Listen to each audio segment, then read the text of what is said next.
Let's start with question number 2। Question number 2 मैंने already copy कर लिया है टेक्स्ट बुक से। इसमें क्या बता रहा है वो, a company has 3 jobs on a hand, job 1, job 2, job 3। Each of these must be process through 2 departments. हर एक जॉब 2 डिपार्टमेंट से पास होगा इन ऑर्डर ए बी। मतलब पहले डिपार्टमेंट, कोई भी जॉब पहले डिपार्टमेंट ए में जाएगा फिर बी में जाएगा। Where department A is press shop and department B is finishing.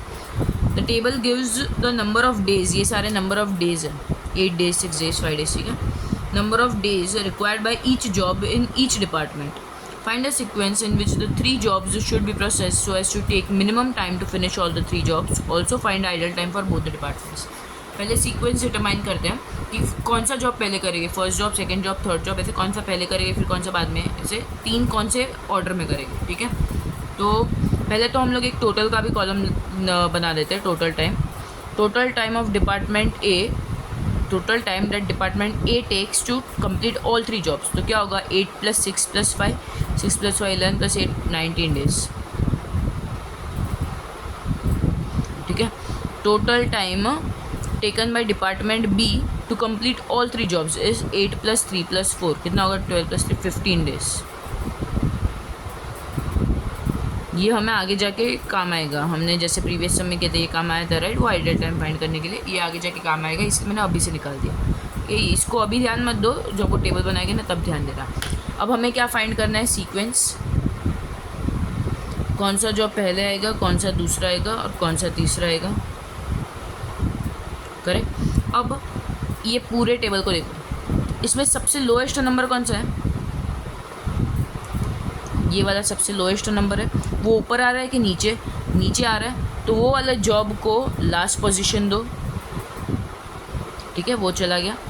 अब रिमेनिंग जो बचा है 4 नंबर्स, उसमें सबसे लोएस्ट कौन सा है, ये वाला। ऊपर आ रहा है कि नीचे, तो अभी इसको क्या दोगे, सेकेंड लास्ट पोजीशन, ये वाले जॉब को।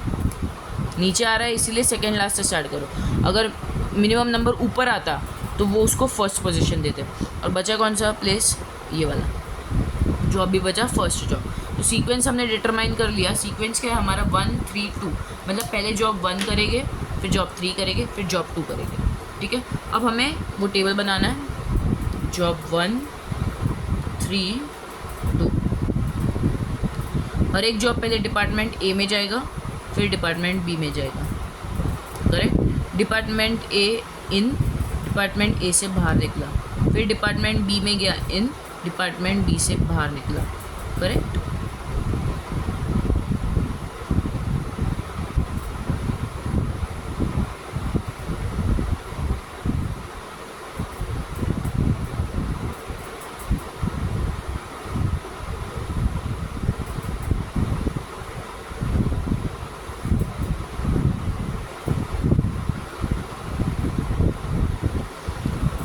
अब फर्स्ट जॉब पहले जाएगा फिर 3 फिर 2 ना।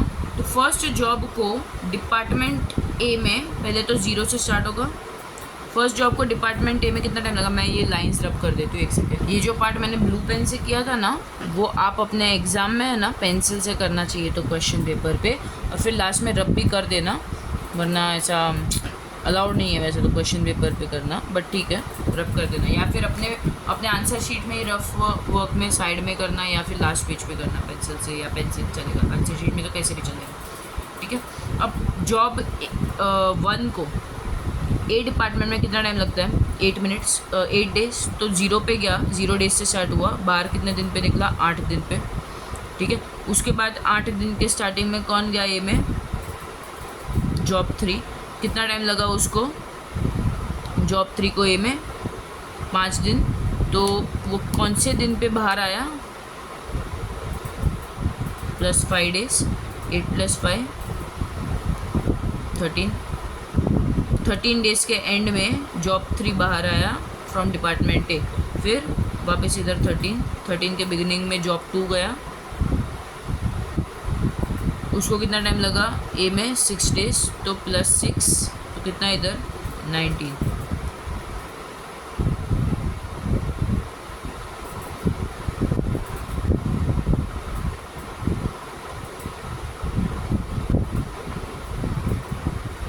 दिख रहा है क्या?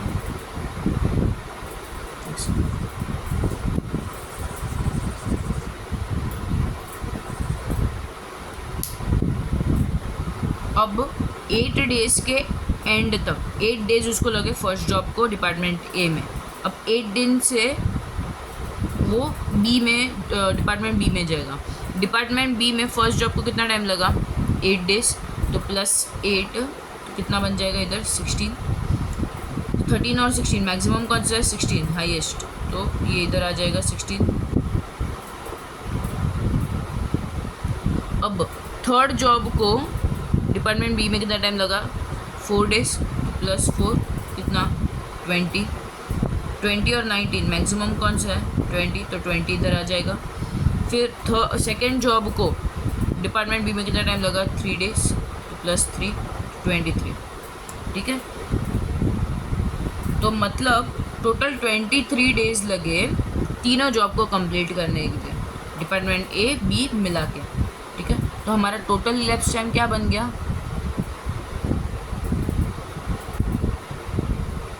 23 डेज। उसमें से idle time for department A कितना बन जाएगा? Total elapse time minus total working time of department है। टोटल वर्किंग टाइम ऑलरेडी हमने फाइंड कर दिया, which is equals to 23 minus 19 which is equals to 4 days. मतलब 4 दिन डिपार्टमेंट ए वेला बैठा था। फिर idle time for department B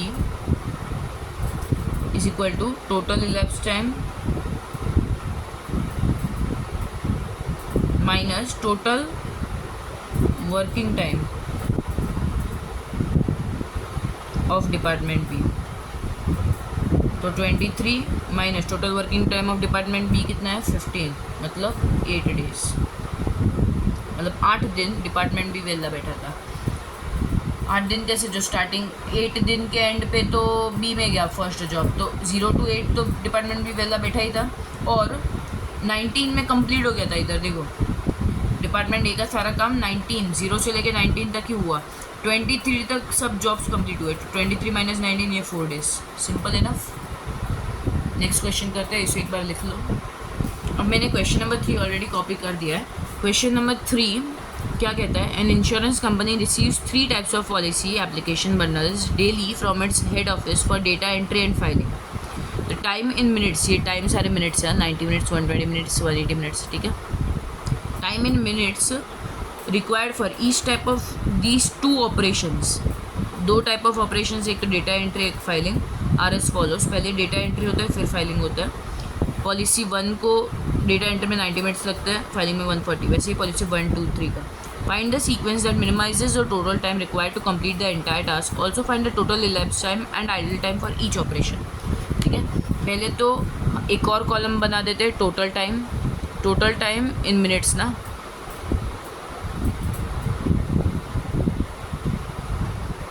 तो ये अलग है, ये हम बना रहे हैं, ये क्वेश्चन में नहीं दिया है। तो 90 + 120 + 180 कितना होगा? 390 मिनट्स। वैसे ही 140 + 110 + 100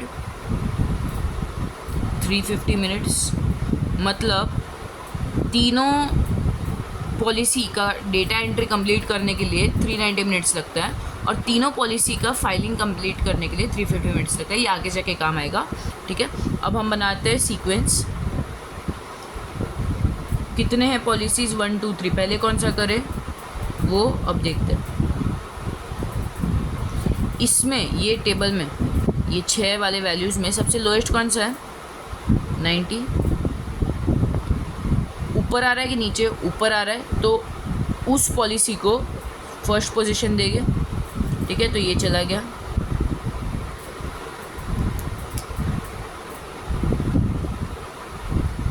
उसके बाद जो रिमेनिंग बचा उसमें सबसे मिनिमम कौन सा है वैल्यू? ये 100। ऊपर आ रहा है कि नीचे? नीचे आ रहा है, तो उसको लास्ट पोजीशन देंगे।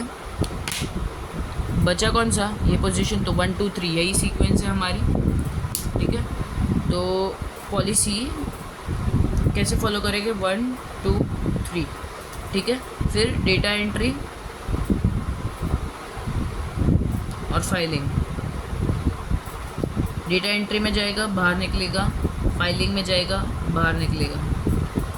मैं ये टेबल बना देती हूँ और ये वाली लाइंस रब कर देती हूँ, ठीक है। अब पॉलिसी 1 डेटा एंट्री पे पहले तो इन 0, डेटा एंट्री पे कितना उसको टाइम लगता है 90, ठीक है। अब 90 इधर आ जाएगा। पॉलिसी 2 को कितना टाइम लगता है 120, तो 90 + 120 मतलब कितना 210, फिर 210 इधर आ जाएगा 210।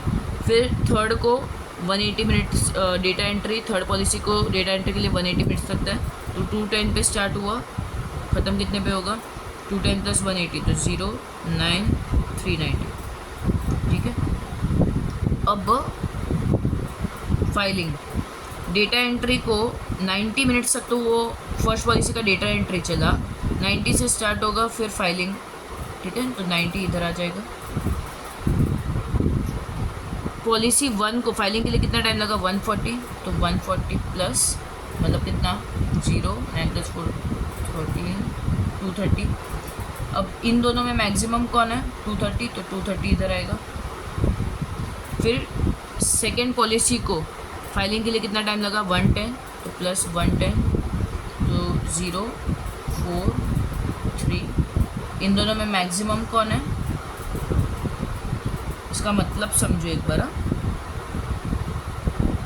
390 है ना, तो 390 इधर आएगा इन दोनों में मैक्सिमम।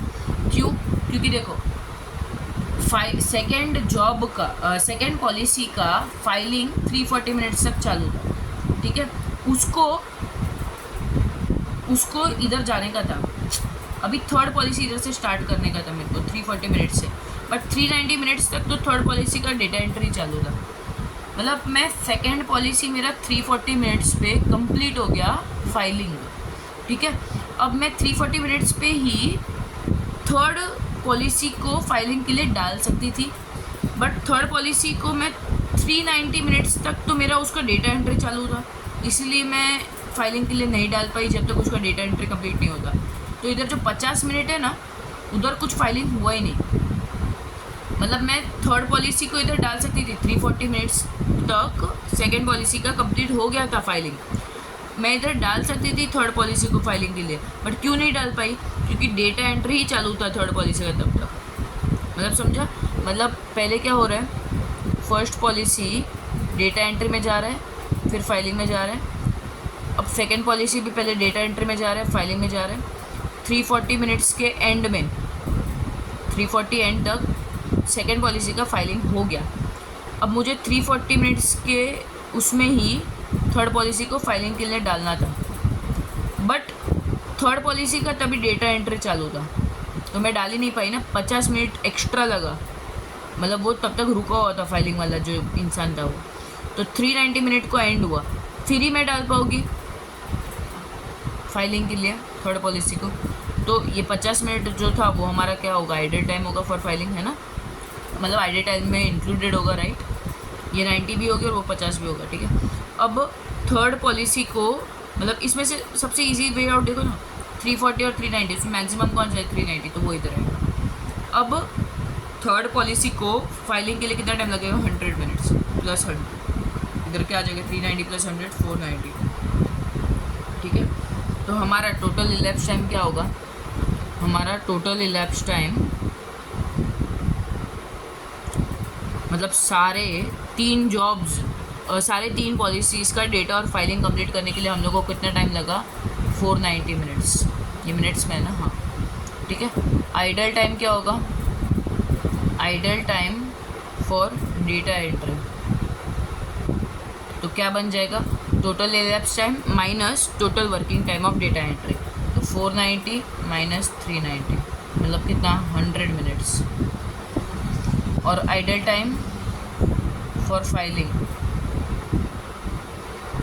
क्या होगा, total elapse time minus total time for filing, तो 490 माइनस कितना है 350, तो ये कितना बन जाएगा 0 9 5 4 140 मिनट्स। ठीक है, मतलब 100 मिनट्स के लिए डेटा एंट्री वाले इंसान वेले बैठे थे और 140 मिनट्स के लिए फाइलिंग वाले इंसान वेले बैठे थे। समझा?